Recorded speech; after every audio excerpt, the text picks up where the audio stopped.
Assalamualaikum dan salam sejahtera. Hari ini saya ingin membentangkan kajian saya di Seminar Kebangsaan Pendidikan Negara SKPN 2021 yang bertajuk Tahap Kesediaan Guru Bahasa Melayu di SJKC Mengajar Menggunakan Aplikasi KEBAT. Saya, Nur Syuhada binti Syukri dari Fakulti Pendidikan Universiti Kebangsaan Malaysia UKM, Bangi.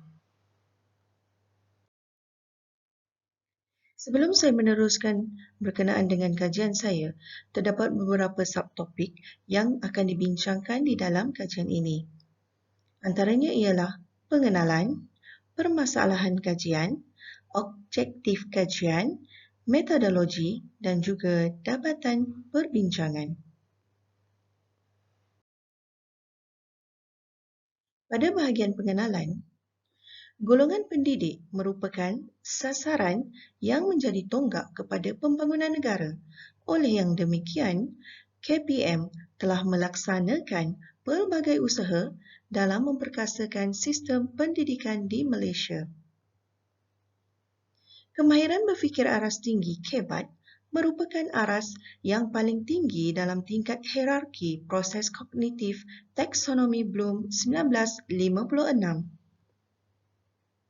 KEBAT juga meliputi aspek aplikasi, analisis, sintesis dan juga penilaian.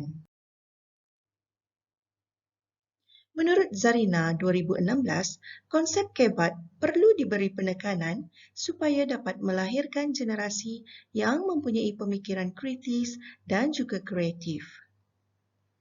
Pemantapan dalam mengaplikasi KEBAT dalam proses PNP perlu diterapkan dan dipertingkatkan dalam memartabatkan bahasa Melayu sesuai dengan bahasa rasmi negara Malaysia. Seterusnya berkenaan dengan permasalahan kajian. Isu yang pertama ialah melibatkan guru lebih menumpukan kepada penggunaan buku teks sahaja serta menggunakan soalan-soalan yang tersedia sahaja tanpa menerapkan teknik penyoalan KEBAT. Isu yang kedua yang diutarakan ialah berkenaan dengan guru sering menghadapi masalah dari segi pengetahuan dan kemahiran semasa mengaplikasi KEBAT ketika proses pengajaran dan pembelajaran dilaksanakan. Isu yang ketiga ialah melibatkan kesediaan guru dalam menerapkan elemen KEBAT semasa proses pengajaran dan pembelajaran berada pada tahap yang rendah kerana masih terikut dengan cara konvensional. Pada bahagian objektif kajian, iaitu mengenal pasti tahap kesediaan dari aspek pengetahuan, guru-guru subjek bahasa Melayu di SJKC daerah Temerloh mengajar menggunakan aplikasi KEBAT. Pada bahagian metodologi, pengkaji menggunakan reka bentuk kajian iaitu dengan menggunakan kaedah kajian tinjauan.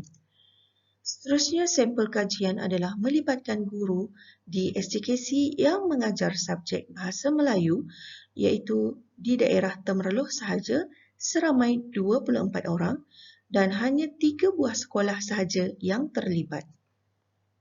Kaedah pengumpulan data iaitu instrumen menggunakan Google Form untuk membina soalan kaji selidik. Soalan ini dibina berdasarkan dengan perbincangan bersama pensyarah. Kaedah pengumpulan data mempunyai 2 bahagian sahaja, iaitu bahagian A merupakan demografi responden, bahagian B merupakan tahap kesediaan guru dari aspek pengetahuan, iaitu guru SJKC yang mengajar subjek bahasa Melayu dalam mengaplikasi KEBAT. Analisis data menggunakan skala Likert yang diguna mengikut susunan seperti berikut. STS sangat tidak setuju, TS tidak setuju, KS kurang setuju, S setuju dan SS adalah sangat tidak sangat setuju mengikut Arifin 2010. Pada bahagian dapatan pula iaitu bahagian A merupakan profil responden. Profil responden pada bahagian jantina menunjukkan Responden iaitu guru perempuan merupakan peratus yang tertinggi berbanding dengan guru lelaki iaitu 69.6%, manakala bagi responden guru lelaki pula ialah 30.4%. Dari segi etnik pula, kaum Cina mencatatkan peratusan tertinggi iaitu sebanyak 78.3%, diikuti dengan kaum Melayu iaitu 21.7%. Dari segi grade jawatan pula, grade DG41 menunjukkan peratusan tertinggi iaitu sebanyak 73.9%, diikuti dengan DG44 iaitu sebanyak 17.4% dan DG42 merupakan 8.7%.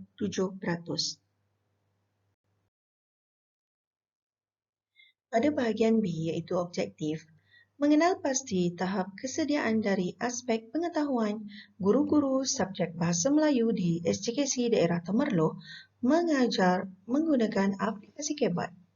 Jadual 2 menunjukkan peratusan tahap kesediaan dari aspek pengetahuan guru-guru subjek Bahasa Melayu di SJKC Daerah Temerloh mengajar menggunakan aplikasi KEBAT. Bagi jawapan sangat setuju, peratusan tertinggi ialah sebanyak 58%, iaitu pada guru perlu mengikuti kursus atau latihan untuk menerapkan nilai KEBAT ketika proses pengajaran dan pembelajaran dijalankan. Seterusnya, peratusan tertinggi pada bahagian setuju pula ialah pada guru Bahasa Melayu perlu menguasai sepenuhnya nilai KEBAT untuk diterapkan di dalam pengajaran dan pembelajaran iaitu sebanyak 89%. Manakala 73% pula adalah kedua tertinggi untuk jawapan setuju iaitu pada guru menggunakan bahan BBM ketika sesi pembelajaran dan juga guru memerlukan bimbingan untuk penguasaan KEBAT bagi melaksanakan pengajaran dan pembelajaran. Seterusnya, 68% guru menjawab setuju pada bahagian guru mencari alternatif untuk peningkatan diri dalam pengajaran subjek Bahasa Melayu. Manakala 2% pula guru menjawab tidak setuju pada bahagian guru merancang pengajaran dan pembelajaran sebelum memulakan kelas. Pada bahagian perbincangan, hasil kajian mendapati bahawa tahap kesediaan guru dari aspek pengetahuan adalah tinggi peratusannya.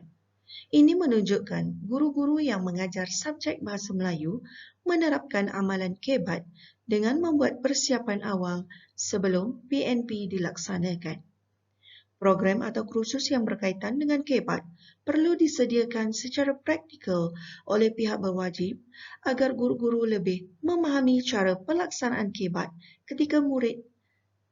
kepada murid semasa proses PNP dilaksanakan menurut Hawa Hanis 2018. Sekian, terima kasih.